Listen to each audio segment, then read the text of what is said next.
Welcome to Joe சமையல். இன்றைக்கி நம்ம வீடியோவில் ரொம்ப ஸ்பெஷலான செட்டிநாடு ஸ்டைலில் சிக்கன் கிரேவி எப்படி பண்ணுறதுன்னு பார்க்கலாம். இந்த சிக்கன் குழம்பு பார்த்திங்கன்னா இட்லி, தோசை, முட்டை தோசைக்கெலாம் சூப்பராக இருக்கும். ஈவன் சாப்பாடு கூட பயங்கர டேஸ்ட்டாக நல்லா சூப்பராக இருக்கும். இதுக்கு நம்ம ஃப்ரெஷ்ஷாக மசாலா நம்ம வறுத்து அரைச்சி ரெடி பண்ண போகிறோம். அதனால் செம்ம டேஸ்ட்டாக இருக்கும். கண்டிப்பாக வீடியோவை ஸ்கிப் பண்ணாமல் பாருங்கள் ஃப்ரெண்ட்ஸ்.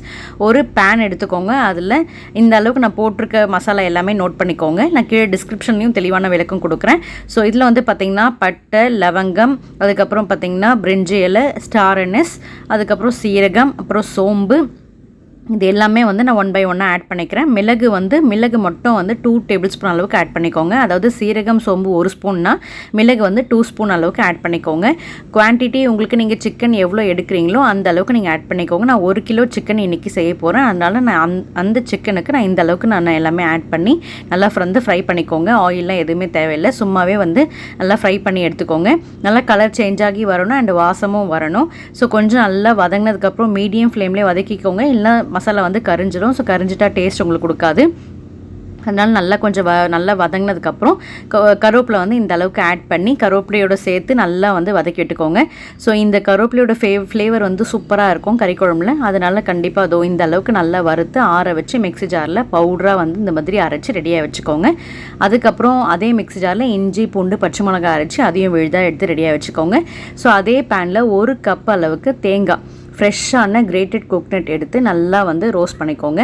தேங்காயில் இருக்க ஈரப்பதம் எல்லாம் போயிட்டு உங்களுக்கு லைட்டாக கலர் சேஞ்ச் ஆகி வரணும். அதுக்குன்னு கரிஞ்சிடக்கூடாது. நீங்கள் அந்தளவுக்கு நல்லா பொறுமையாக மீடியம் ஃப்ளேமில் வச்சு தேங்காயும் நல்லா வறுப்பட்ட வரைக்கும் நல்லா பொறுமையாக வெயிட் பண்ணிக்கோங்க. மீடியம் ஃப்ளேமில் வச்சு நல்லா இந்த மாதிரி தேங்காய் நல்லா வாசம் வர அளவுக்கு நல்லா வறுத்துக்கோங்க. ஸோ இப்போ பாருங்கள், நல்லா தேங்காய் வறுப்பட்டுருச்சு. இது ஆறுனதுக்கப்புறம் அரைச்சி பேஸ்ட்டாக எடுத்து வச்சுக்கோங்க. ஸோ குக்கரில் தேவையான அளவுக்கு எண்ணெய் ஆட் பண்ணிக்கலாம். எண்ணெய் ஆட் பண்ணிவிட்டு தாளிப்புலாம் எதுவும் கொடுக்காம டைரெக்டாக நீங்கள் வெங்காயம் ஆட் பண்ணிக்கோங்க. 2 மீடியம் சைஸ் வெங்காயம், அதாவது கொஞ்சம் பெருசாக எடுத்து நல்லா பொடியாக சாப் பண்ணி நல்லா வதக்கிக்கலாம்.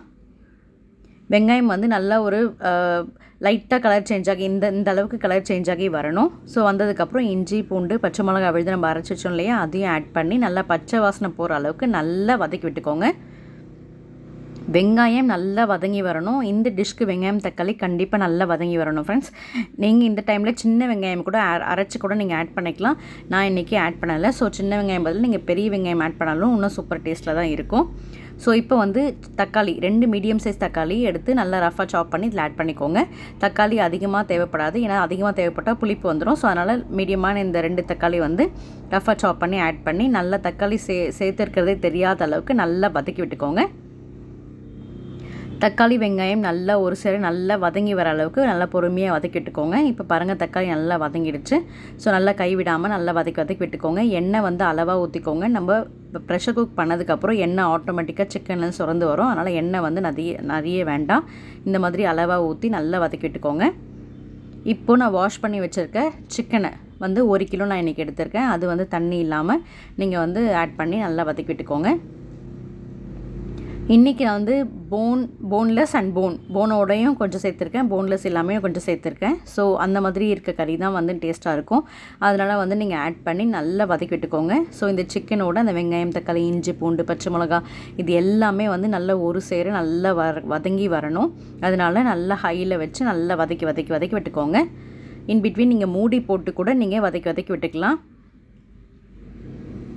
ஸோ ஓரளவுக்கு நல்லா வதங்கினதுக்கப்புறம் நம்ம அரைச்சி வச்ச ஃப்ரெஷ்ஷான மசாலா, அந்த பவுட்ரு எல்லாமே இதில் ஆட் பண்ணிக்கலாம். ஏன்னா நம்ம 1 கிலோ சிக்கன் செய்கிறதுனால இந்த பவுட்ரு குவான்டிட்டி கரெக்டாக இருக்கும். ஸோ எல்லாமே அந்த கறியோடு நல்லா மிக்ஸ் ஆகி வர அளவுக்கு நல்லா வதக்கி விட்டுக்கோங்க. இந்த கறியோடு இந்த மசாலா நல்லா ஒரு சேர நல்லா வதங்கி வரணும்.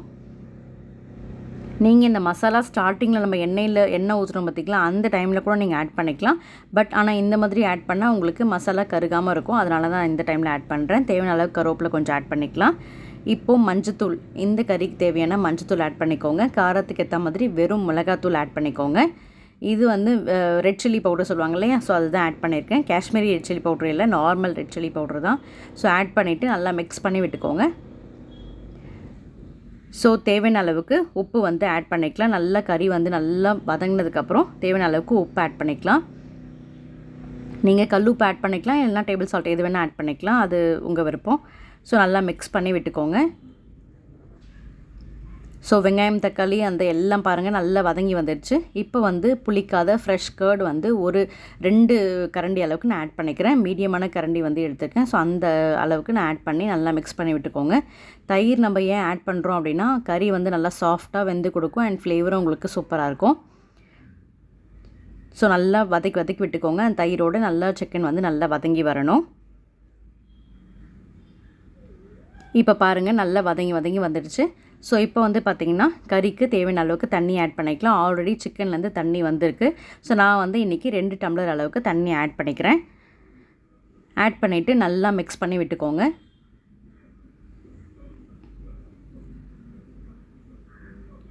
இந்த சிக்கன் கிரேவி உண்மையிலே செம்ம டேஸ்ட்டாக இருக்கும் ஃப்ரெண்ட்ஸ். கண்டிப்பாக இந்த வீடியோவில் சொல்லியிருக்க மாதிரி நீங்கள் ட்ரை பண்ணி பாருங்கள். சூப்பர் டேஸ்ட்டாக இருக்கும்.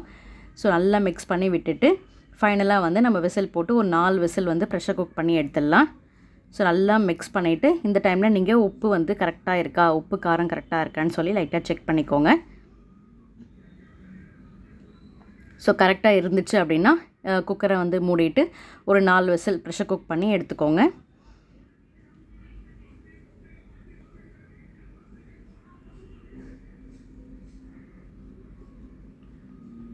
ஸோ 4 விசிலுக்கு அப்புறம் ப்ரெஷர் ஆட்டோமேட்டிக்காக ரிலீஸ் ஆனதுக்கப்புறம் ஓப்பன் பண்ணதுக்கப்புறம் இப்படி தான் இருக்குது. பாருங்கள் நம்ம கொஞ்சம் எண்ணெய் தான் ஊற்றணும்.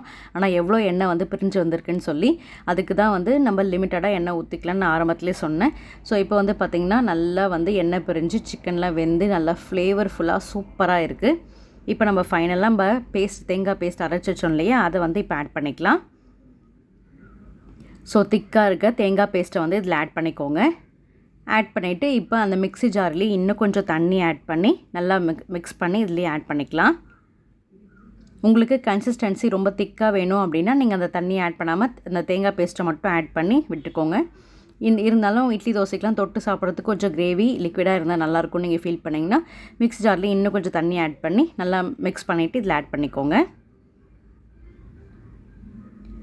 ஸோ இது நீங்கள் 5 to 10 மினிட்ஸ் வந்து மீடியம் ஃப்ளேமில் வச்சு நல்லா கொதிக்க விட்டீங்க அப்படின்னா உங்களுக்கு சூப்பராக இருக்கும். அப்படி இல்லை இன்னொரு மெத்தட் என்னென்னா குக்கர் மூடியை போட்டுட்டு அகெயின் ஒரு விசில் விட்டு நீங்கள் ப்ரெஷர் குக் பண்ணி எடுங்க. ஸோ ஒரே விசில் நீங்கள் விட்டு எடுத்தீங்க அப்படின்னா அந்த தேங்காயோட நல்லா பிளெண்ட் ஆகி சிக்கன் நல்லா பிளெண்ட் ஆகி சூப்பர் டேஸ்ட்டாக எண்ணெய்லாம் பிரிஞ்சு நல்லா சூப்பராக வந்து ரெடி ஆகிடும். நீங்கள் 2 மெத்தடும் ஃபாலோ பண்ணலாம். ஒன்று நீங்கள் அப்படியே கொதிக்க வச்சு நீங்கள் எப்போ போல் நீங்கள் சாப்பிட்லாம். அப்படி இல்லைனா வந்து ப்ரெஷர் குக்கில் ஒரு விசில் வச்சு நீங்கள் ஆஃப் பண்ணிக்கலாம். அவ்வளோதான் ஃப்ரெண்ட்ஸ், நம்மளோட டேஸ்டியான செட்டிநாடு ஸ்டைலில் நல்லா காரசாரமாக மசாலா அரைச்சி ஊற்றி சிக்கன் குழம்பு ரெடி. வீடியோ பிடிச்சிருந்தால் லைக் பண்ணுங்கள், கமெண்ட் பண்ணுங்கள், ஷேர் பண்ணுங்கள். பாய்.